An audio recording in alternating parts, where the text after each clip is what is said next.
Afternoon everyone, welcome to SRS IAS and law academy.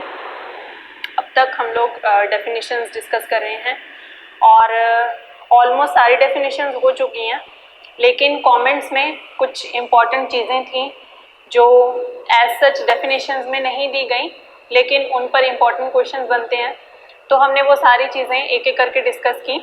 एक last point हमारा रह गया था टेप रिकॉर्डेड स्टेटमेंट्स का, और इस पर ना फुल क्वेश्चन भी बनता है मेंस में 10-15 मार्क्स का, और ये क्वेश्चन आ चुका हुआ है। ठीक है, तो यहीं से आज हम अपनी क्लास कंटिन्यू करेंगे।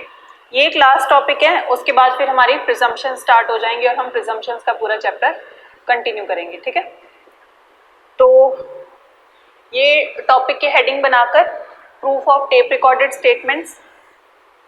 अगर आप कमेंट सेक्शन में देखो तो यहाँ पर भी टेप रिकॉर्डेड स्टेटमेंट्स की बात की गई है, तो ये वाले जो केस लॉज है ये भी ज़रूर पढ़ना, क्योंकि क्वेश्चंस जो हैं वो इसी तरीके से आते हैं, बेयर एक्ट से ही आते हैं। तो हो सकता है कि आपको डायरेक्ट कोई ना कोई क्वेश्चन कमेंट सेक्शन से ही उठाकर डाल दिया जाए। ठीक है, वैसे हम पूरा टॉपिक जो है वो भी डिस्कस करने जा रहे हैं। तो मेंस में आपको क्वेश्चन किस तरीके से आ सकता है, क्वेश्चन लिख लो। Are tape recorded statements admissible as evidence? Question mark. Are they substantive piece of evidence? And under what circumstances can a decision be based on a tape recorded evidence? ठीक है,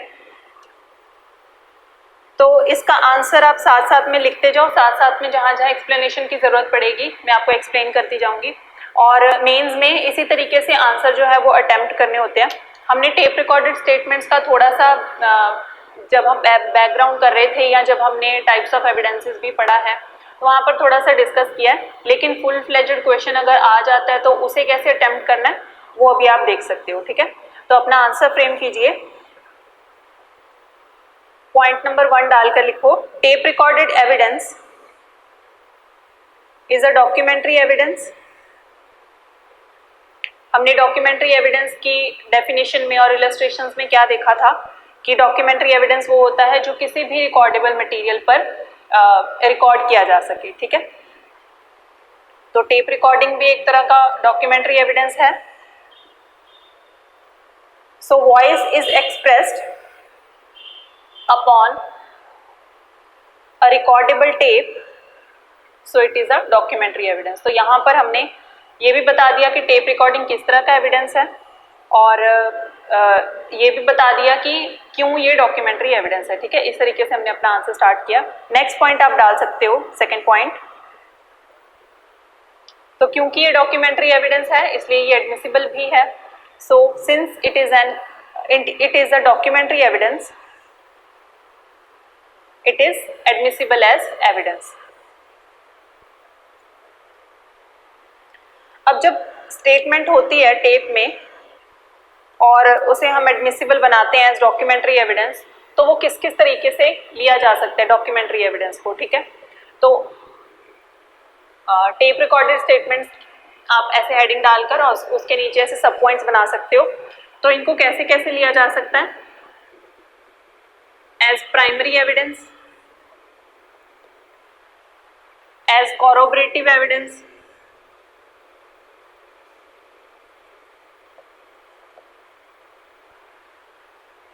और किसी विटनेस की statement को contradict करने के लिए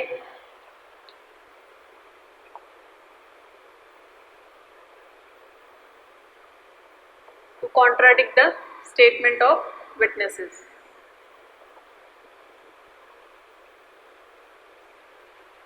exam में आपने ऐसी शॉर्ट फॉर्म्स नहीं लिखनी, फुल लिख कर आना है सारा वर्ड। और लास्ट पॉइंट है use to test the veracity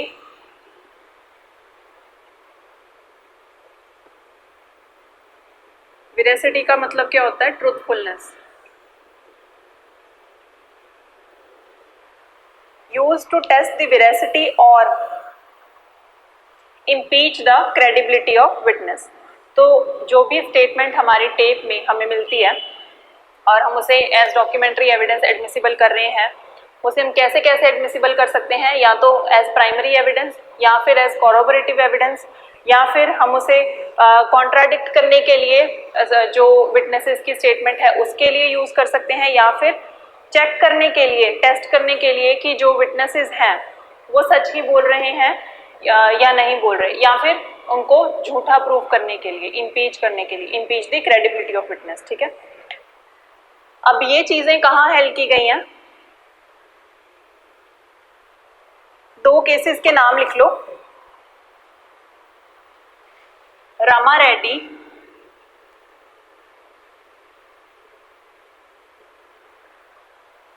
versus V Giri. Rama Reddy versus V Giri 1971 supreme court, और सेम ही चीज हेल्ड हुई है महावीर प्रसाद वर्मा वर्सेस सुरिंदर कौर में। ठीक है, Mahavir Prasad Verma versus Surinder Kaur 1982 supreme court. अब देखो ये चीज समझो कि प्राइमरी एविडेंस जो है, एज प्राइमरी एविडेंस कैसे हम टेप रिकॉर्डेड स्टेटमेंट को यूज करेंगे। ए और बी है, अपना कॉन्सेप्ट समझने के लिए इसी की हेडिंग के आगे एग्जांपल आप अपनी वर्डिंग में लिख सकते हो। ए एंड बी है, एनिमीज हैं दोनों। ठीक है, बी आता है ए का मर्डर करने के लिए,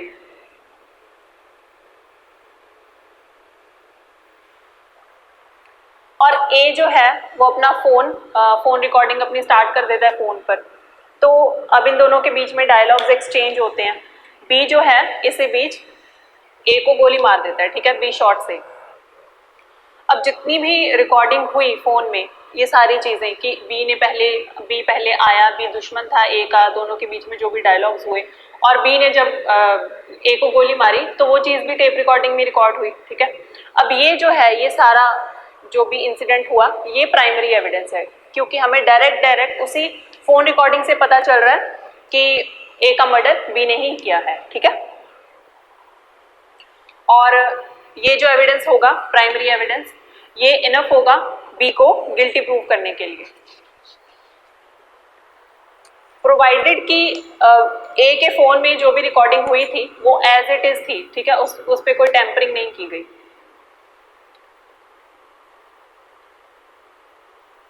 इसके लिए आप एग्जाम्पल लिखना चाहो तो लिख सकते हैं, मैं डिक्टेट कर देती हूँ। A and B are enemies, B comes to murder A, A starts his phone for recording, dialogues exchanged between B and A, B shot A. Everything is recorded on phone. Now this is primary evidence and is enough to hold B guilty, provided it is proved that no tampering was done, कोई छेड़छाड़ नहीं हुई। ठीक है,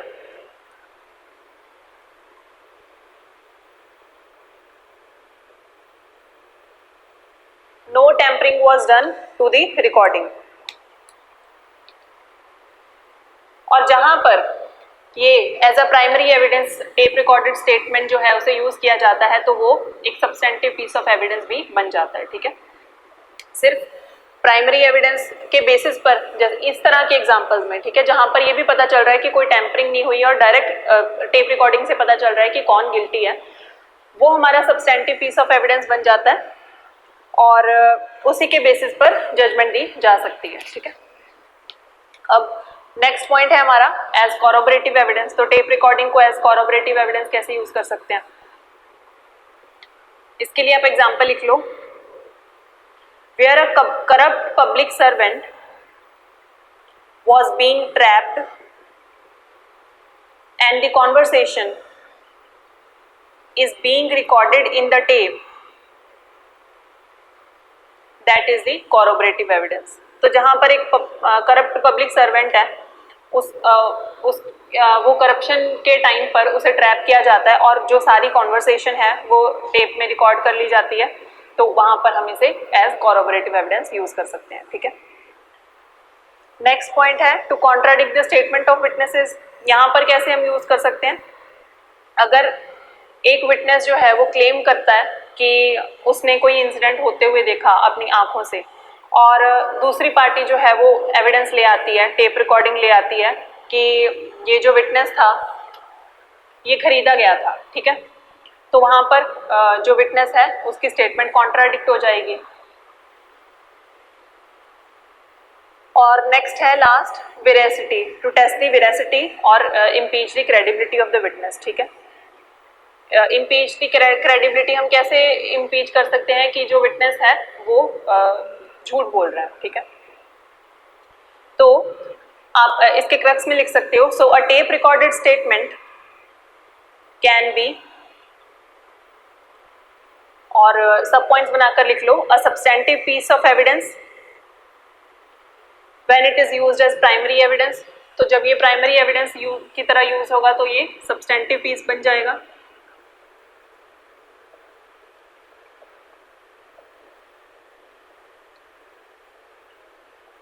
और जब कोई भी evidence substantive piece of evidence बन जाता है तो जजमेंट हम उसी पर बेस्ड दे सकते हैं। ठीक है, हमें और एविडेंस लाने की जरूरत नहीं पड़ती। नेक्स्ट सब पॉइंट डाल लो, it can be corroborative piece of evidence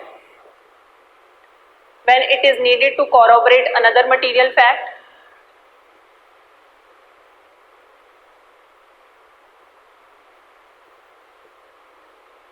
C, it can be used to contradict witnesses, and D, to impeach their credibility. अब हमने यहाँ पर एक इम्पॉर्टेंट चीज क्या देखी थी कि जितनी भी हम टेप रिकॉर्डेड स्टेटमेंट्स ले रहे हैं as a piece of evidence, तो वहां पर कोई टेम्परिंग नहीं की होनी चाहिए। ठीक है, ये बहुत इंपॉर्टेंट पॉइंट है। अगर टेम्परिंग होगी, और बहुत इजी है टेप रिकॉर्डिंग को टेम्पर करना, मॉफ्ट कर देना आवाज़ को, ठीक है, तो हमें ये चीज़ ध्यान में रखनी है कि जो भी हम एज एविडेंस ले रहे हैं टेप रिकॉर्डेड स्टेटमेंट्स, उसमें कोई टेम्परिंग नहीं की गई होगी। ठीक है,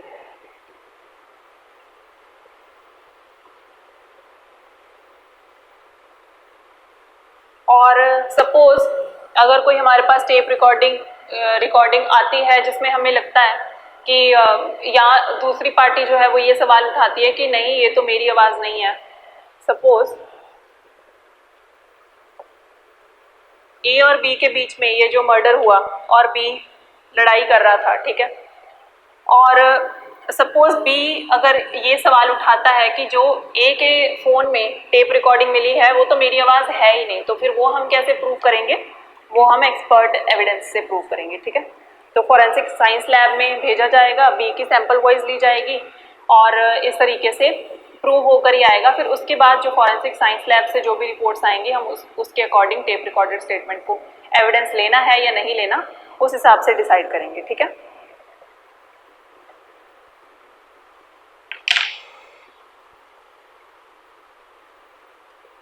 इसमें टेम्परिंग वाले पॉइंट में आप एक लाइन लिख सकते हो, अ tape recorded statement, a tape recorded evidence will be considered proved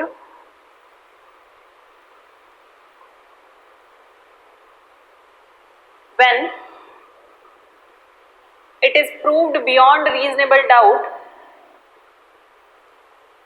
that there is no tampering in the tape recording। ठीक है, तो जब ये चीज प्रूव हो जाए कि टेप रिकॉर्डिंग में जिस विटनेस की आवाज है या जो भी एविडेंस उसमें रिकॉर्ड किया गया है वो उसी की आवाज़ है, तब हम टेप रिकॉर्डिंग को as a piece of evidence accept कर लेंगे, एडमिट कर लेंगे और रेलिवेंट मानते हुए उसी के बेस पर अपनी जजमेंट देंगे। ठीक है, एक लैंडमार्क केस है राम सिंह वर्सेस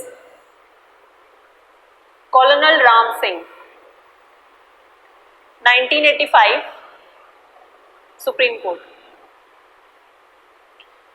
ये जो लैंडमार्क केसेस होते हैं ये आपने अपनी आंसर राइटिंग में जरूर लिख कर आने। अब देखो फुल क्वेश्चन है 10-15 मार्क्स का, तो उसमें लैंडमार्क केस तो होना जरूरी है। ठीक है, अब यहाँ पर सुप्रीम कोर्ट ने कुछ कंडीशंस ले डाउन की थी इस केस में कि हम टेप रिकॉर्डेड स्टेटमेंट को कब जो है वो एडमिसिबल मानेंगे, ठीक है।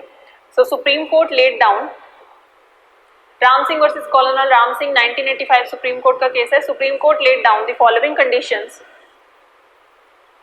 For admissibility of a tape recorded statement.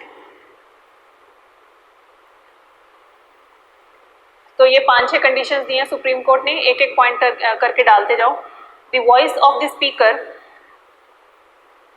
Must be duly identified by anybody who recognizes his voice। तो स्पीकर की जो वॉइस है उसे अच्छे से आइडेंटिफाई करवाया जाएगा, जो भी बंदा, जो भी पर्सन उस जिसकी भी स्पीकर की आवाज़ है उसे अच्छे से रिकॉग्नाइज कर सके, ठीक है। तो वो आइडेंटिफाई करेगा कि हाँ जो रिकॉर्डिंग में जो वॉइस है वही स्पीकर की ही वॉइस है। सेकेंड है the accuracy of the tape recorded statement must be proved every possibility। Accuracy में क्या होगा कि बीच में कोई कटी छटी ना हो वो, ठीक है। टेप रिकॉर्डेड स्टेटमेंट जो है वो कंटिन्यूसली चल रही हो, बीच में उसकी कोई भी एडिटिंग ना की गई हो, ऑल्ट्रेशन ना की गई हो। The accuracy of tape recorded statement must be proved every possibility. Third point, every possibility of tampering or erasure of a, erasure मतलब मिटा देना, erasure of a part of the tape recorded statement must be ruled out। कि कहीं पर भी कोई शक की गुंजाइश ना रह जाए कि टेम्परिंग हुई है या कोई पार्ट जो है टेप रिकॉर्डिंग का वो काट दिया गया, मिटा दिया गया। So every possibility of tampering or erasure of a part of the tape recorded statement must be ruled out। Next point, statement must be relevant as per Indian Evidence Act। तो हम टेप रिकॉर्डेड स्टेटमेंट में वही चीज़ें admit करेंगे जो relevant होंगी, ठीक है, as per Indian evidence act. Recorded cassette must be kept in seal in proper custody. तो कोर्ट में ना जब भी कोई एविडेंस आता है तो हम ये चीज़ ज़रूर देखते हैं कि उसकी जो सील है वो ओपन ना की गई हो। सील अगर ओपन होती है तो क्या शक जाता है कि ज़रूर इस एविडेंस के साथ कोई ना कोई टेम्परिंग की गई होगी। तो पुलिस जब कोई भी एविडेंस हमें मिलता है, सपोज प्लेस ऑफ अक्रेंस से मिला या कोई भी चीज़ जब पुलिस रिकवर करती है तो पुलिस उसको सील में रखती है, ठीक है।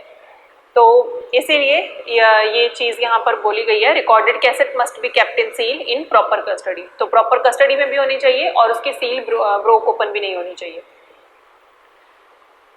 नेक्स्ट पॉइंट है the voice of the speaker must be clearly audible. अच्छे से हमें क्लियरली उसकी आवाज़ सुनाई दे, कॉमा, नॉट डिस्टॉर्टेड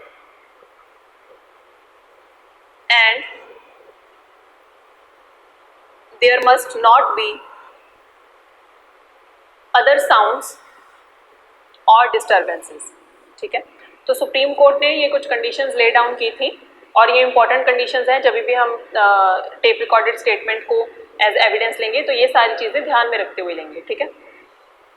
अब सुप्रीम कोर्ट ने इसी केस में कहा है कि 3 C's हैं, सी, ठीक है। 3 C's are very important which deal with tape recorded statement conversation, ठीक है। कौन सी हैं ये 3 C's? कॉन्टिन्यूटी,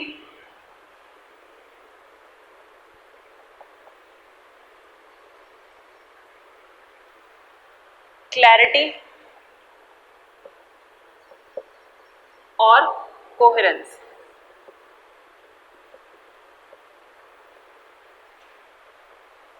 ठीक है, तो ये तीनों C's को हमें जब भी हम टेप रिकॉर्डेड स्टेटमेंट के साथ, टेप रिकॉर्डेड एविडेंस के साथ डील कर रहे हैं तो ये 3 C's को हमने माइंड में रखना है, ठीक है। अब ये 3 C's का मतलब क्या है? कॉन्टिन्यूटी, कॉन्टिन्यूटी मतलब कि जो टेप रिकॉर्डेड स्टेटमेंट है वो रुक रुक कर ना चले, वो कॉन्टिन्यूसली चले। अब वो हमें कैसे पता चलेगा कि कॉन्टिन्यूटी नहीं है या कॉन्टिन्यूटी है? तो जब भी हम कोई टेप रिकॉर्डेड स्टेटमेंट सुनेंगे तो उसमें जो बैकग्राउंड नॉइसेस होंगी वो सेम ही होंगी, ठीक है। कहीं ऐसा ना हो कि कहीं वैक्यूम क्रिएट हो रहा है, कहीं कुछ भी आवाज नहीं आ रही और कहीं ऐसा है कि पीछे बैकग्राउंड नॉइजेस हैं, ठीक है। अगर ऐसी कॉन्टिन्यूटी नहीं दिख रही हमें तो हमें शक जा सकता है कोर्ट को कि हो सकता है कि ये जो स्टेटमेंट है ये टेम्पर्ड है, ठीक है। हो सकता है ये जो एविडेंस है ये टेम्पर्ड है। फिर उसके बाद फिर वो फॉरेंसिक साइंस लैब में भेजेंगे और उसके अकॉर्डिंग आगे का प्रोसीजर चलेगा। क्लैरिटी की वॉइस जिसकी भी जो भी स्पीकर बोल रहा है वो अच्छे से सुनाई दे, ये ना हो कि बहुत बैकग्राउंड नॉइजेस हो और जो बोला जा रहा है वो हम अच्छे से समझ ही नहीं पा रहे, ठीक है। कोहेरेंस की जिस चीज़ पर बात चल रही है वही चीज़ आगे बढ़े, ठीक है।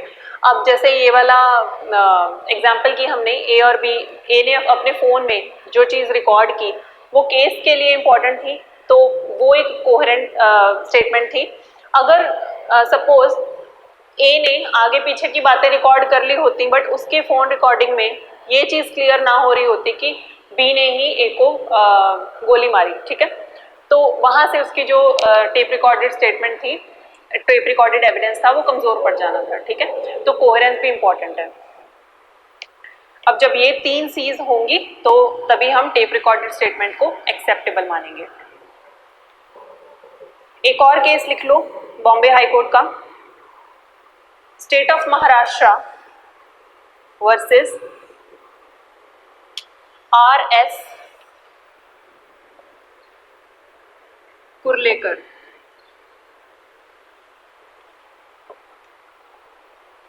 KURLEKAR, state of Maharashtra versus RS Kurlekar, Bombay high court.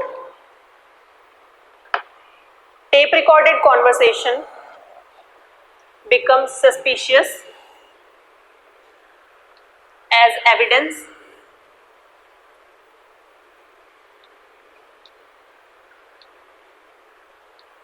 when music is heard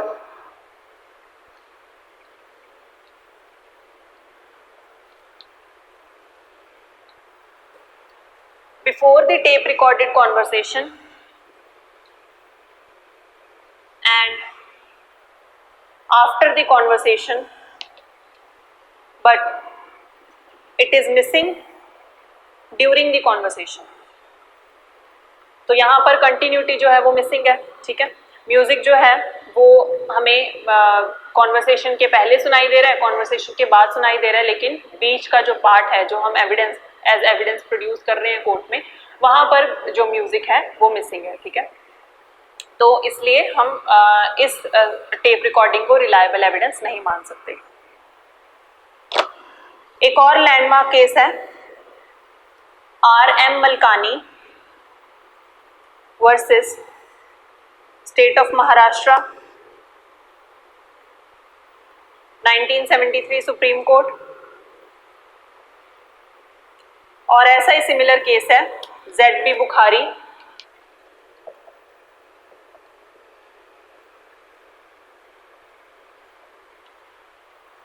versus KR Mehra.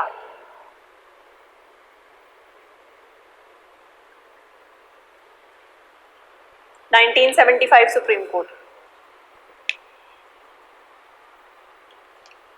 दोनों केसेस में बात क्या उठी थी कि क्या जो टेप रिकॉर्डेड स्टेटमेंट है वो सब्सटेंटिव एविडेंस है। तो सुप्रीम कोर्ट ने इन दोनों जजमेंट्स में क्या हेल्ड किया वो आप लिख सकते हो। The use of a tape recorded statement is not confined only for the purpose of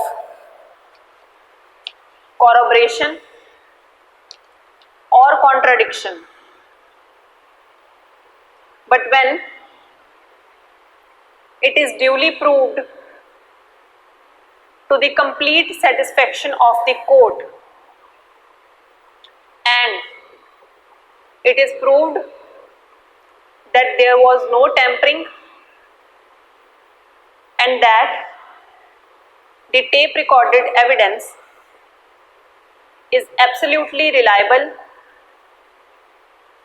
then it can be used as substantive evidence, ठीक है। तो सुप्रीम कोर्ट ने यही कहा है कि जहां पर कोर्ट जो है वो पूरी तरीके से सेटिस्फाइड है, कम्प्लीटली सेटिस्फाइड है कि कोई भी टेम्परिंग नहीं की गई और जो एविडेंस है वो कम्प्लीटली एब्सोल्युटली रिलायबल है, तो हाँ हम इसे एज सब्सटेंटिव एविडेंस यूज कर सकते हैं। और हमने प्राइमरी एविडेंस के केस में जब टेप रिकॉर्डेड स्टेटमेंट को एज प्राइमरी एविडेंस यूज करते हैं तो तब हमने क्या देखा था कि जब as a primary evidence tape recorded statement use हो रही है तो हम उसे as a substantive piece of evidence ले सकते हैं, ठीक है, सिर्फ उसी के बेसिस पर अपनी जजमेंट दे सकते हैं। तो जरूरी नहीं है कि टेप रिकॉर्डेड स्टेटमेंट जो है उसे सिर्फ कॉन्ट्राडिक्शन या कॉरोबरेशन के लिए यूज किया जाए। नेक्स्ट क्वेश्चन है, ये क्वेश्चन एग्जाम में आया था इसलिए हम डिस्कस कर रहे हैं और इस पर एक बहुत इंटरेस्टिंग केस भी है, ठीक है। तो ये टर्म लिख लो, corpus delicti, CORPUS, corpus, DELECTI, delicti. Exam में क्वेश्चन कैसे आया था, what is the proof of corpus delicti and what is the meaning of corpus delicti, ठीक है। तो एक छोटा सा कंसेप्ट है, हम ये समझ लेते हैं। अब सबसे पहले तो आप मीनिंग समझने की कोशिश करो, कॉर्पस डिलेक्टाई का क्या मतलब होता है, ठीक है। हर एक क्रिमिनल चार्ज में ना दो एस्पेक्ट्स होती हैं, ठीक है। एक होती है ऑफेंस, ठीक है, कि हाँ कि ऑफेंस जो है वो कमिट हुआ है, ठीक है, ऑफेंस हैज बीन कमिटेड। और दूसरा क्या है कि जो भी एक्यूज्ड बनाकर हम कोर्ट में लेकर आए हैं उसी एक्यूज ने ऑफेंस कमिट किया है, ठीक है। अगर ऑफेंस हुआ है तो किसी ने तो कमिट किया होगा ना। तो एक इंपॉर्टेंट एस्पेक्ट होगी ऑफेंस और दूसरी इंपॉर्टेंट एस्पेक्ट होगी हमारा कि accused has committed that offence, ठीक है। अब फर्स्ट पार्ट जो है कॉर्पस डिलेक्टाई का वो यही कहता है कि एक ऑफेंस जो है वो कमिट हुआ है और कॉर्पस डिलेक्टाई का कॉन्सेप्ट कहाँ पर आता है, जहाँ पर कोई सपोज ऑफेंस हुआ, मर्डर हुआ है एग्जाम्पल, ठीक है, लेकिन हमारे पास सारे एविडेंसेस हैं पर जो बॉडी है जिसका मर्डर हुआ है वही बॉडी हमें नहीं मिल रही, ठीक है। तो वहाँ पर कॉर्पस डिलेक्टाई का कॉन्सेप्ट आता है, ठीक है। एक केस था, फेमस केस, भंवरी देवी केस।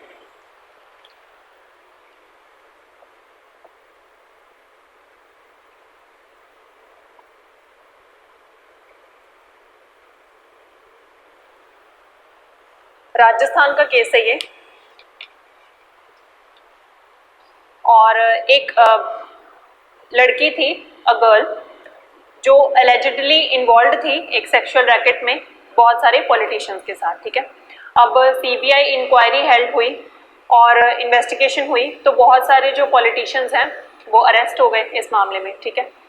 अब CBI को कुछ एविडेंसेस मिले कि कुछ लोगों ने ये जो लड़की है भंवरी देवी इसको एब्डक्ट कर लिया हुआ है और एब्डक्ट करके उसे कार में डालकर ले गए, ठीक है। और एक जगह पर उसे 2-3 दिन रखा और वहाँ से फिर जब वो भाग रहे थे तो भंवरी देवी ने शोर मचाया तो उसका मुंह बंद कर कर वो वहाँ से भागने की कोशिश कर रहे थे और ऐसा कहा जाता है कि जब उसका मुंह बंद किया गया तो उसी वक्त उसकी सांस घुटने की वजह से डेथ हो गई, ठीक है। लेकिन अब डेथ तो हो गई लेकिन उसकी बॉडी हम नहीं मिल पाई, ठीक है, और वो कभी भी नहीं मिल पाई।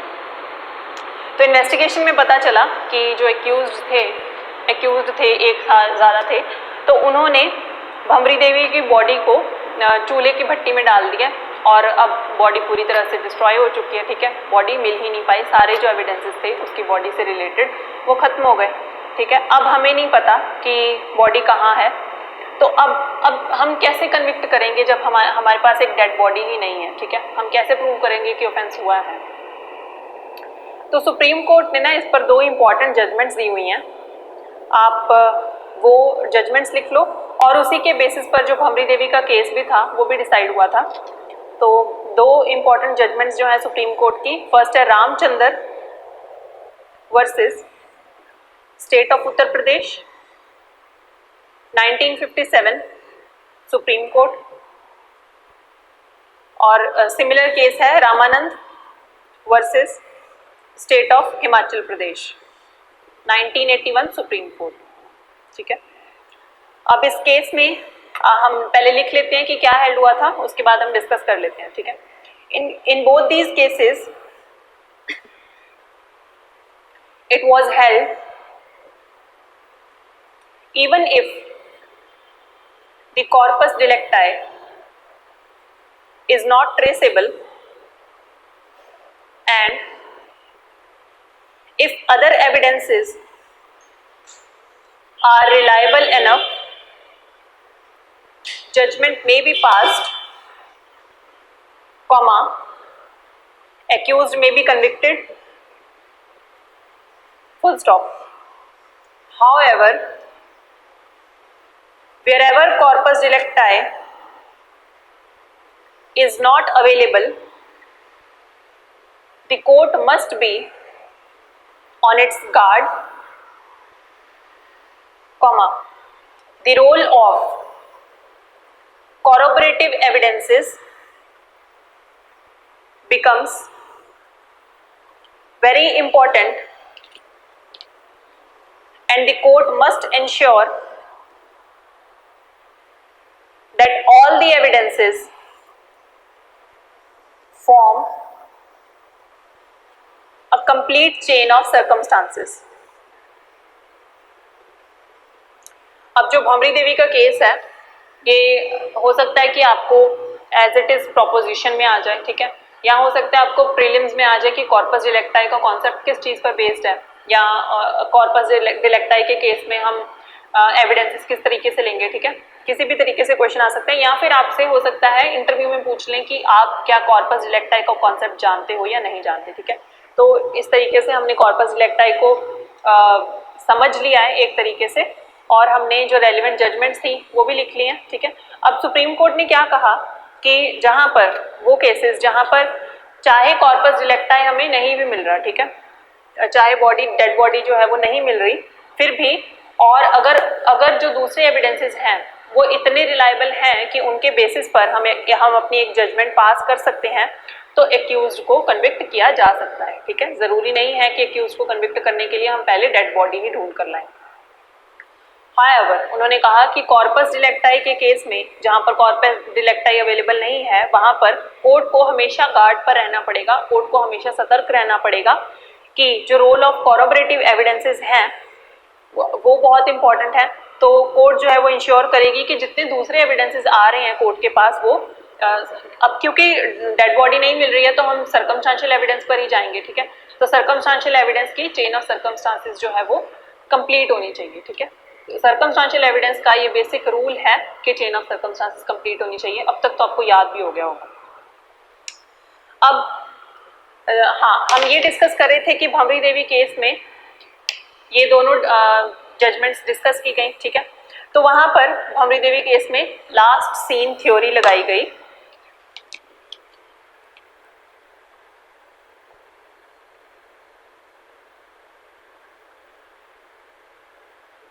कि आखिरी बार भंवरी देवी को जहां पर देखा गया था और जिस तरीके से देखा गया था वहां से हमने अपने एविडेंसेस बनाए, और ये हेल्ड हुआ कि अगर कॉर्पस डिलेक्टाई ट्रेसेबल नहीं है तो जो दूसरे एविडेंसेस हैं जो कोजेंट हैं, रिलायबल हैं, अनइम्पीचेबल हैं, वो हैं और चेन ऑफ सर्कमस्टांसेस को कंप्लीट कर रहे हैं, तो कोर्ट जो है वो उसी के बेसिस पर अपनी जजमेंट दे देगी। ठीक है,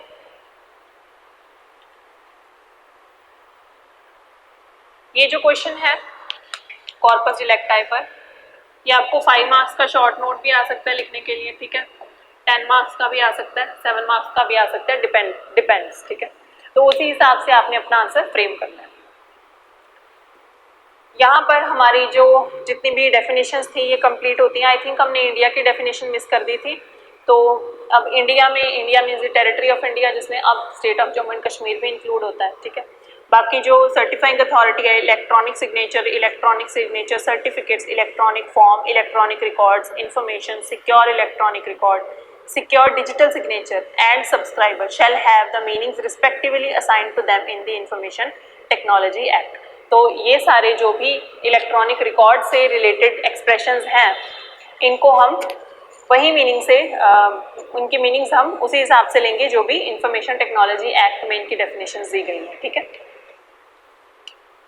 अब हमारा सेक्शन 4 आ जाता है, मे प्रिज्यूम, शैल प्रिज्यूम और कंक्लूसिव प्रूफ। तो यहाँ से हमारा प्रिजम्पशंस का चैप्टर स्टार्ट होता है।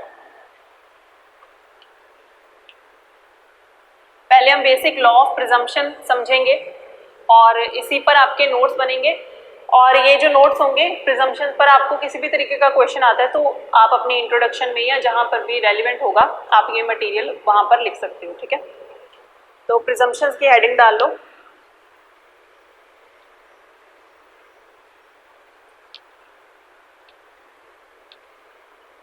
और प्रिजम्पशंस इंपॉर्टेंट टॉपिक है। एविडेंस एक्ट के जितने भी स्टार्टिंग के सेक्शंस हैं और जितने भी बेसिक कंसेप्ट वाले सेक्शंस हैं, ये सारी प्रोविजंस इंपॉर्टेंट हैं और ज़्यादातर क्वेश्चंस जो हैं वो यहीं से बनते हैं 32 तक। और हमारे जो रेलिवेंसी ऑफ फैक्ट्स हैं ये सारे इंपॉर्टेंट हैं। फिर आगे एक्सपर्ट एविडेंस भी इंपॉर्टेंट है, वहाँ से क्वेश्चन बनते हैं। तो ये सारे इंपॉर्टेंट एरियाज हैं।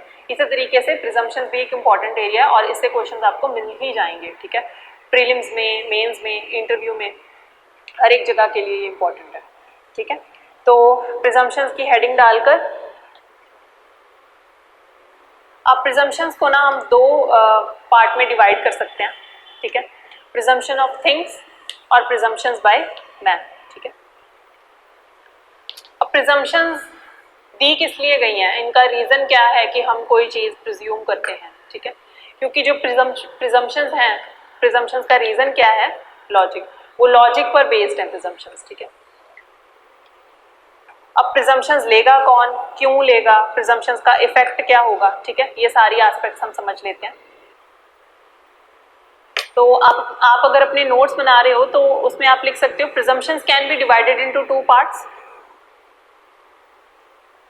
Presumption of things, presumption of mans. जब नोट्स बना रहे होते हो ना तो ऐसे चार्ट फॉर्मेशन में बनाया करो। एक तो पढ़ना इजी होता है और दूसरा जल्दी नजर जाती है, तो चीज़ें याद रखने में आसानी होती है, ठीक है। तो presumption of things and presumption of man. Reason of presumptions is logic, ठीक है। ये भी हम डिस्कस करेंगे कि कैसे लॉजिक। और हाँ, अब मेन क्वेश्चन जो उठता है कि प्रिजम्पशंस कौन लेगा, क्यों लेगा और प्रिजम्पशंस का इफेक्ट क्या होगा, ठीक है। तो अब अगर आप सेक्शन 4 देखो, whenever it is provided by this act that the court may presume a fact, it may either regard such fact as proved unless and until it is disproved or may call for proof of it। यहाँ पर इन्होंने first line में ही कहा है whenever it is provided by this act that the court may presume, ठीक है। तो presumptions कौन लेगा, सिर्फ कोर्ट ले सकती है, ठीक है। प्रिजम्पशंस, पहली एस्पेक्ट ये लिख सकते हो, presumptions can only be taken by the court. और ब्रैकेट में लिख लो सेक्शन 4 स्टेट्स दिस। अब जो पार्टीज और विटनेसेस हैं वो प्रिजम्पशन नहीं ले सकते, सिर्फ कोर्ट की प्रिजम्पशंस जो है वो चलेंगे। अब प्रिजम्पशंस हम लेते क्यों हैं, ठीक है, प्रिजम्पशन क्यों दी जा रही है, तो हमने अभी डिस्कस किया क्योंकि जो प्रिजम्पशंस हैं वो बेस्ड हैं लॉजिक पर, ठीक है। अब लॉजिक जो है वो हर पर्सन का डिफरेंट हो सकता है। मेरा कोई और लॉजिक होगा, मैं किसी और चीज़ पर बिलीव करूंगी, हो सकता है आपका लॉजिक कोई और हो, आप किसी और चीज़ पर बिलीव करो, ठीक है। इसीलिए हर एक पर्सन का लॉजिक डिफरेंट होता है, इसीलिए यहाँ पर इन्होंने मे प्रिज्यूम की प्रोविजन दी है, ठीक है। Whenever it is provided by this act, the court may presume a fact. It may either regard such fact as proved, अगर कोर्ट को लगेगा तो वो प्रूव्ड मान लेगी, और अगर नहीं लगेगा तो फिर कोर्ट जो है उसके लिए प्रूफ्स मंगवाएगी, ठीक है। अब हमारा लॉजिक क्यों डिफरेंट होता है, अब वो पर्सन टू पर्सन डिपेंड करता है। जैसे हमने बच्चे वाली एग्जांपल भी की थी कि अगर हम चाइल्ड एज अ विटनेस ले रहे हैं तो हो सकता है एक चाइल्ड जो है उसे ज़्यादा एक्सपोजर हो, उसे ज़्यादा समझ हो दुनिया की, और बच्चा जो है वो तेज तरार हो, इंटेलिजेंट हो। और हो सकता है दूसरा जो बच्चा है उसी एज का 6 साल का बच्चा, वो हो सकता है कि उतना इंटेलिजेंट ना हो या उतना स्मार्ट ना हो, ठीक है। तो अब जो बच्चा स्मार्ट होगा वो ज़्यादा अच्छे से चीज़ों को समझता होगा, वो ज़्यादा अच्छे से चीज़ों का आंसर दे सकता होगा, और जो बच्चा थोड़ा कम स्मार्ट होगा, जिसे जो थोड़ा डरा सहमा सा रहता होगा, जो इतना कॉन्फिडेंट नहीं होगा या चीज़ों की जिसे उतनी समझ नहीं होगी, वो अलग तरीके से आंसर देगा, ठीक है। तो इसीलिए जो लॉजिक है वो बहुत सारी चीज़ों पर डिपेंड करता है। आपकी मेच्योरिटी ऑफ माइंड कितना है, आपकी एक्सपोजर ऑफ नॉलेज कितनी है, या डिपेंड्स अपॉन डिफरेंट थिंग्स, ठीक है। इसीलिए जो प्रिजम्पशंस हैं उन्हें हम एज एविडेंस नहीं ले सकते। ये बहुत इंपॉर्टेंट चीज़ है कि प्रिजम्पशंस को हम एज प्रिजम्पशन ही रखेंगे, ठीक है। प्रिजम्पशन को एज एविडेंस नहीं लेंगे। प्रिजम्पशन सिर्फ क्या है, हमारे माइंड की एक थॉट है, लॉजिक है। तो प्रिजम्पशन को हम कभी भी एविडेंस नहीं ले सकते। इस पर क्वेश्चन भी आपका बन सकता है, can presumption be taken as evidence? तो नहीं, ठीक है।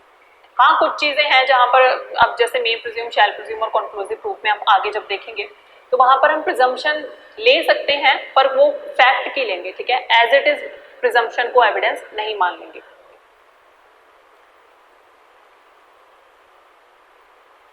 और अगर हम मे प्रिज्यूम की ही यहाँ पर डेफिनेशन पढ़ें, whenever it is provided by this act, the court may presume a fact. It may either regard such fact as proved unless and until it is disproved or may call for proof of it.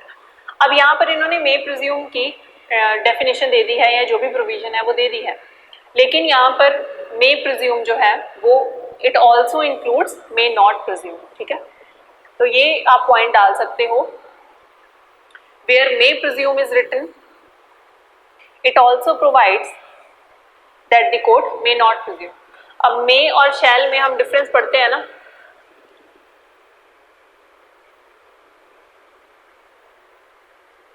ठीक है। may में क्या होता है कि court ले सकती है प्रिजम्पशन,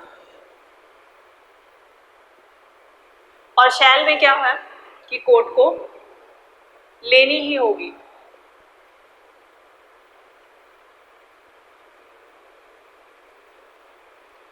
अब मे प्रिज्यूम में जहां पर कोर्ट के पास ये ऑप्शन है कि वो प्रिजम्पशन ले सकती है, तो कोर्ट के पास ऑब्वियसली ये भी ऑप्शन बचता है कि वो मर्जी है उसकी ना ले, ठीक है।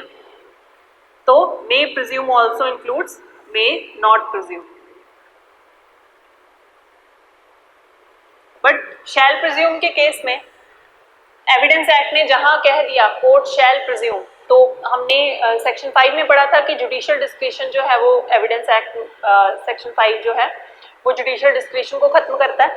तो इसीलिए जहां पर एविडेंस एक्ट ने कह दिया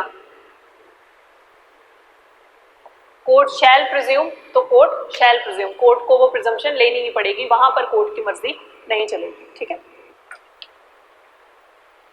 अब हम मे प्रिज्यूम, शैल प्रिज्यूम पढ़ रहे हैं या प्रिजम्पशंस पढ़ रहे हैं, तो प्रिजम्पशंस का फायदा क्या होता है, ठीक है।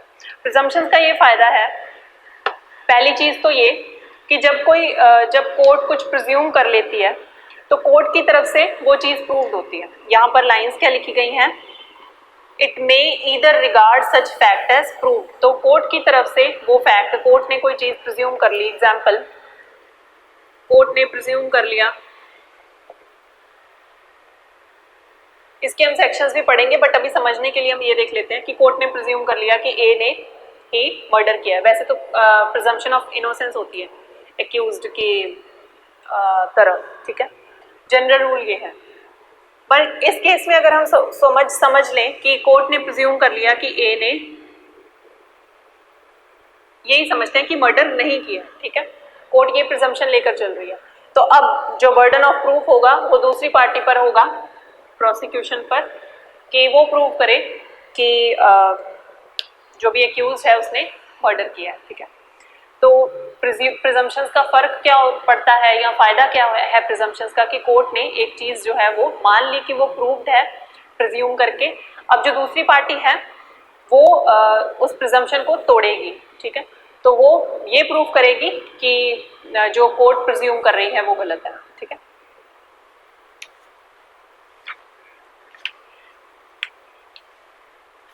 और हमने मे प्रिज्यूम का तो केस देख लिया कि कोर्ट प्रिज्यूम करेगी। अब कोर्ट कहाँ प्रिज्यूम नहीं करेगी, जहां पर कोर्ट को लगेगा कि मेरे प्रिज्यूम करने से पार्टीज के साथ अन्याय हो जाएगा तो वहां पर कोर्ट प्रिज्यूम नहीं करेंगे, ठीक है। अब वो कोर्ट की मर्जी है और कोर्ट फैक्ट्स एंड सर्कमस्टांसेस देखेगी कि कहाँ कहाँ उसे प्रूव करना है, प्रिज्यूम करना है और कहाँ कहाँ प्रिज्यूम नहीं करना। अब जैसे सेक्शन 113A हम देखते हैं, वहां पर वर्ड्स क्या दिए गए हैं, कोर्ट में प्रिज्यूम, ठीक है। तो कोर्ट में प्रिज्यूम अगर कोई लड़की है वो with in 7 years of her marriage अगर वो सुसाइड कर लेती है तो, और ये शो होता है कि उसकी 7 साल की मैरिज में, सपोज W एक वुमेन है, ठीक है, इसकी शादी को 7 साल हुए थे। सेक्शन 113A क्या कहता है कि, और फैक्ट्स ऐसे हैं कि, और इस लड़की ने सुसाइड कर लिया, सुसाइड कर लिया है या मर गई है, मार दी गई है, ठीक है, इसकी डेथ हुई है। कोर्ट ये प्रिज्यूम करके चलेगी कि, और अगर फैक्ट्स ये हैं कि soon before her death she was subjected to cruelty,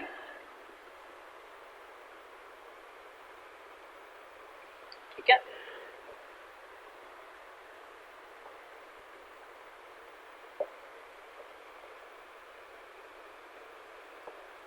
तो अगर ये सारे फैक्ट्स बन रहे हैं और कोर्ट को लगता है, कोर्ट प्रिज्यूम कर सकती है अगर ये सारी चीज़ें देखकर कि जो डेथ है वो उसके हस्बैंड ने कॉज की है या इन लॉज ने या जो भी उसके रिलेटिव्स हैं, ठीक है।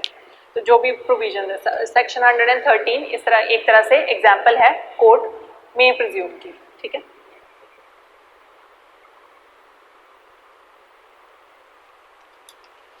तो हमने फर्स्ट एस्पेक्ट क्या देखी कि प्रिजम्पशंस जो हैं वो सिर्फ कोर्ट लेगी और पार्टीज या विटनेसेस नहीं ले सकते, ठीक है। सेकंड हमने एस्पेक्ट क्या देखी कि प्रिजम्पशन जो है वो बेस्ड है लॉजिक पर, तो कोर्ट को अगर लॉजिक बनता दिखेगा फैक्ट्स एंड सर्कमस्टांसेस पर तो कोर्ट जो है वो प्रिज्यूम कर लेगी, अगर लॉजिक बनता नहीं दिखेगा तो कोर्ट जो है वो प्रिज्यूम नहीं करेगी मे प्रिज्यूम के केसेस में, ठीक है। थर्ड एस्पेक्ट क्या है कि प्रिजम्पशंस का इफेक्ट क्या पड़ता है। तो अभी हमने जब स्टार्टिंग में क्वेश्चन लिखा ही था तो प्रिजम्पशंस ये हमने डिस्कस किया था कि प्रिजम्पशंस कौन लेगा, प्रिजम्पशंस क्यों ली जाएंगी और प्रिजम्पशंस का इफेक्ट क्या होगा। तो कौन लेगा, कोर्ट लेगी। क्यों लेगी, क्योंकि कोर्ट को लॉजिक लगता होगा, अगर लेनी है तो लॉजिक बनेगा, अगर नहीं लेनी तो भी लॉजिक के हिसाब से कोर्ट जाएगी, ठीक है। अब प्रिजम्पशंस का इफेक्ट क्या होगा, इफेक्ट ये होता है, ये भी हम डिस्कस कर चुके हैं कि बर्डन ऑफ प्रूफ जो है वो शिफ्ट कर जाता है, ठीक है। नॉर्मली हम क्या देखते हैं कि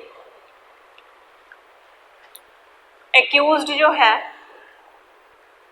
उसके साथ हमेशा प्रिजम्पशन ऑफ इनोसेंस वो लेकर आता है कोर्ट में। अब नॉर्मल कोई केस हो तो हम एक्यूज्ड को ये प्रिजम्पशन ऑफ इनोसेंस देते हुए प्रोसिक्यूशन को बोलेंगे कि आप जो है वो अपना केस प्रूव करो एक्यूज्ड के खिलाफ कि एक्यूज्ड गिल्टी है, इसे कन्विक्ट किया जाए, ठीक है, नॉर्मल केसेस में। बट जहां पर प्रिजम्पशन ले ली गई, कोर्ट ने यहां प्रिज्यूम कर लिया कि जो हस्बैंड है वही गिल्टी है, ठीक है। अब burden of proof at accused है, ठीक है, ये जो बर्डन ऑफ प्रूफ है एक्यूज्ड पर आ जाएगा, ठीक है। नॉर्मल केसेस में क्या था, बर्डन ऑफ प्रूफ था प्रोसिक्यूशन पर,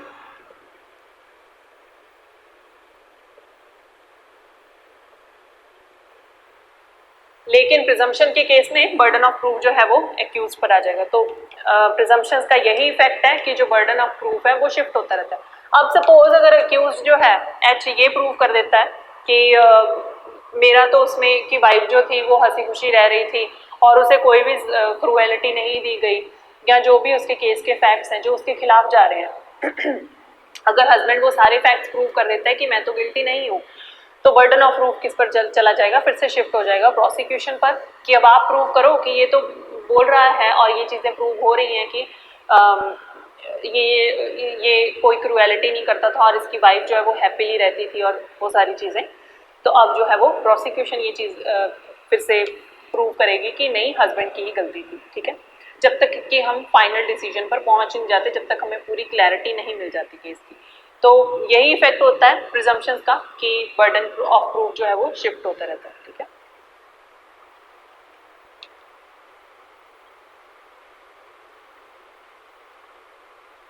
तो आप इफेक्ट ऑफ प्रिजम्पशन में लिख सकते हो थर्ड एस्पेक्ट में, as soon as the court presumes that say under section 113A, husband has killed his wife, then the burden of proving shifts upon the husband। तो वहां पर ये जनरल रूल नहीं लगेगा कि प्रिजम्पशन जो है, प्रिजम्पशन ऑफ इनोसेंस जो है वो एक्यूज्ड के साथ है। ठीक है,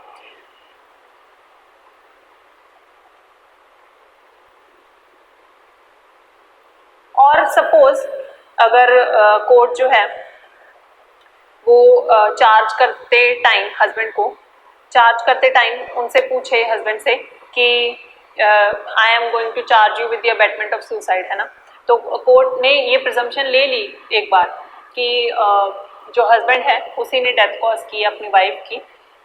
अब जो हस्बैंड है वो उस टाइम पर चुप रह जाता है, वो ये चीज़ डिनाई नहीं करता कि नहीं मेरी वजह से उसने सुसाइड नहीं किया या मेरी वजह से उसकी डेथ नहीं हुई। अगर हस्बैंड इस चीज़ को डिनाई नहीं करता तो यहाँ से प्रिजम्पशन जो है वो प्रूफ बन जाती है। यहाँ पर आप अगर देखो, whenever it is provided by this act the court may presume a fact, it may either regard such fact as proved। तो एक प्रिजम्पशन के जब प्रिजम्पशन ली गई तो हस्बैंड के पास अपॉर्चुनिटी थी कि वो प्रूव करे कि नहीं मेरी गलती नहीं है, लेकिन अगर वो प्रूव नहीं कर पाया या वो चुप रह गया, उसने अपनी राइट जो है वो एक्सरसाइज नहीं की, तो प्रिजम्पशन जो है वो प्रूफ बन जाएगी। ठीक है, तो हम एक वर्ड यूज करते हैं प्रिजम्पशन के केसेस में ही। तो जब प्रिजम्पशन ले ली जाती है,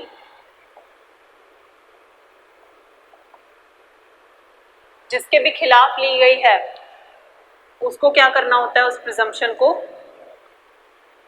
रिबट करना होता है। ठीक है, या फिर निगेट करना होता है। अब हस्बैंड ने रिबट नहीं किया या उसने निगेट नहीं किया, तो अगर ये रिबटल और निगेशन नहीं होती तो ये क्या बन जाती है, प्रूफ। ठीक है, तो कोर्ट जो है वो अपनी जजमेंट उस बेसिस पर सुना सकती है।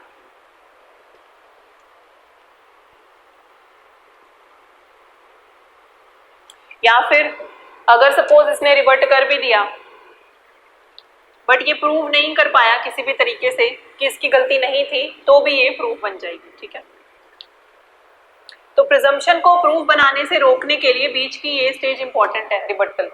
अगर रिबटल हो जाता है तो भी पार्टी जो है वो जो भी एक्यूज्ड है वो बच जाता है, और अगर रिबटल वो करता ही नहीं है तो फिर प्रूफ हो जाएगा, फिर तो उसको कन्विक्शन ही होगी। ठीक है, आप केस लिख सकते हो। और इफेक्ट ऑफ प्रिजम्पशन में हमने जितने भी डिस्कस किया कि बर्डन ऑफ प्रूफ जो है वो शिफ्ट होता है। प्रोसिक्यूशन अगर सपोज हस्बैंड ये प्रूव कर दे कि उसकी गलती नहीं थी तो बर्डन ऑफ प्रूफ फिर से प्रोसिक्यूशन पर शिफ्ट हो जाएगा। अब प्रोसिक्यूशन फिर प्रूव करेगी कि नहीं हस्बैंड की गलती थी। तो इस तरीके से बर्डन ऑफ प्रूफ जो है वो शिफ्ट होता रहता है, और यही इफेक्ट ऑफ प्रिजम्पशन है। ठीक है, केस लिख सकते हो आप, Babu Khan versus state of Rajasthan 1997 supreme court.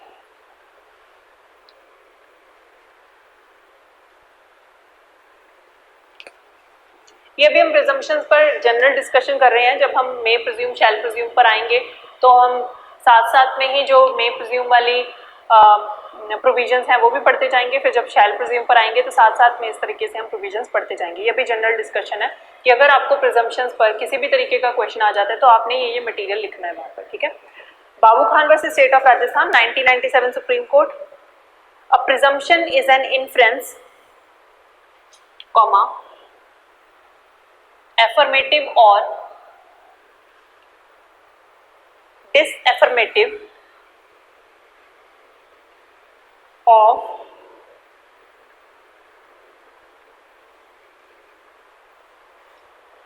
the truth or falsehood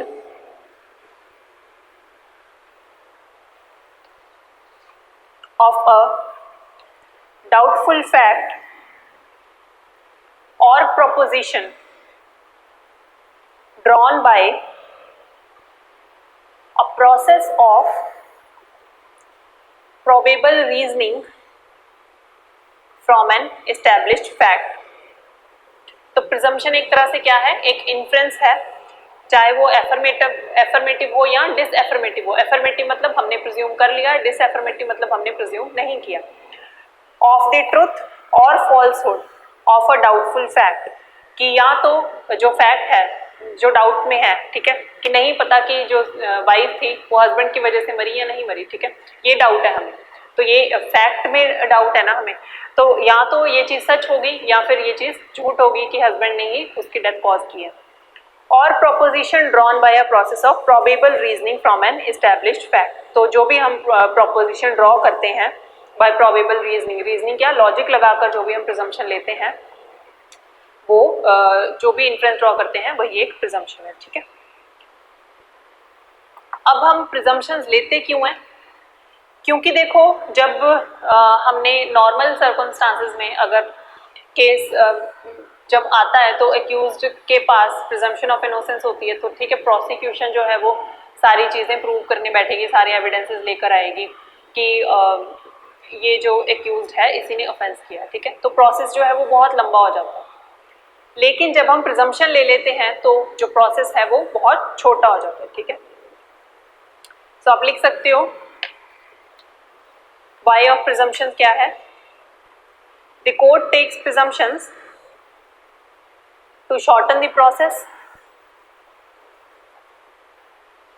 तो जहां पर कोर्ट को लॉजिक से ही लग रहा है कि जो एक्यूज्ड है उसी पर प्रिजम्पशन जा रही है, उसी पर इन्फ्रेंसेस जा रहे हैं कि यही जो है इसी ने ऑफेंस किया है, तो कोर्ट वहां पर प्रोसिक्यूशन को नहीं कहेगी कि आप हर एक चीज जो है वो से प्रूव करो, ठीक है, कोर्ट खुद ही प्रिजम्पशन ले लेगी, जहां पर वो ले सकती है जिन केसेस में, वहां पर कोर्ट प्रिजम्पशन ले लेगी। और फिर इतना जो लंबा प्रोसेस था जहां पर प्रोसिक्यूशन ने सारी चीजें एक एक छोटी छोटी चीज जो है वो प्रूव करनी थी, वो कोर्ट ऑलरेडी प्रूव्ड मानकर अब एक्यूज को बोलेगी कि तुम अपनी साइड बताओ कि तुम्हें हम क्यों चार्ज ना करें, ठीक है, इस ऑफेंस के लिए। तो जो कोर्ट का प्रोसेस है वो छोटा हो जाता है, it shortens the process of the court. तो जब कोर्ट का प्रोसेस छोटा हो जाएगा तो जस्टिस जो है वो जल्दी डिलीवर हो पाएगा, ठीक है। लेकिन ये भी है कि कोर्ट किसी भी चीज़ की प्रिजम्पशन इतनी जल्दी नहीं ले लेगा। प्रिजम्पशंस लेने से पहले भी कोर्ट को बहुत ध्यान में रखना होगा कि कहीं किसी पार्टी के साथ इनजस्टिस ना हो जाए, तो कोर्ट प्रिजम्पशन लेने से पहले बहुत ध्यान में रखेगी कि किस चीज़ की प्रिजम्पशन लेनी है और किस चीज़ की प्रिजम्पशन नहीं लेनी। उन्हीं चीज़ों की कोर्ट प्रिजम्पशन लेगी जिसका लॉजिक बनता होगा और जो कोर्ट को लगती होंगी कि हाँ ये चीज़ें एग्जिस्ट कर सकती हैं, ठीक है। सो एक चीज़ आप और लिख सकते हो, presumption must be taken with utmost care and caution.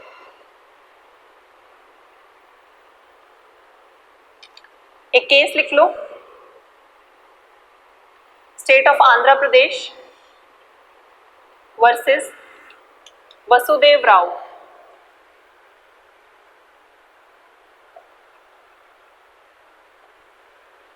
State of Andhra Pradesh versus Vasudev Rao 2004 supreme court का केस है ये। From a certain fact or facts, the court can draw an inference and that would remain until such inference is disproved or dispelled by the opposite party। तो एक बार जब court ने किसी inference पर अपनी प्रिजम्पशन जो है वो ड्रॉ कर ली, तो वो जो इन्फ्रेंस है वो तब तक रहेगा जब तक कि उसे डिसप्रूव नहीं कर दिया जाता जो अपोजिट पार्टी है, ठीक है, जिसके अपोजिट वो इन्फ्रेंस जा रहा है, ठीक है, जिसके अपोजिट वो प्रिजम्पशन जा रही है। अगर सपोज अगर एक डॉक्टर है वो ऑपरेशन करते टाइम टॉवल जो है उसे पेशेंट की बॉडी में छोड़ देता है ऐसे, ठीक है, तो कोर्ट जो है वो प्रिजम्पशन ले सकती है क्या नेग्लिजेंस की? हाँ ले सकती है, क्योंकि नॉर्मल कोर्स ऑफ बिजनेस में या लॉजिकली हम देखें तो डॉक्टर्स ऐसे ही तो नहीं टॉवल्स छोड़ देते पेशेंट्स की बॉडी में, ठीक है। डॉक्टर्स को अपने ट्रीटमेंट करते टाइम डिलीजेंट रहना पड़ता है, ठीक है। तो इस वजह से ये हम यहाँ पर हम प्रिजम्पशन ले सकते हैं कि हाँ जो डॉक्टर था वो नेग्लिजेंट था अपने काम में, ठीक है। ये भी इस तरीके से इलस्ट्रेशंस आपको आ सकती हैं, तो वहाँ पर हम आंसर कर सकते हैं कि हाँ जो कोर्ट है वो कोर्ट में presume that the doctor was negligent.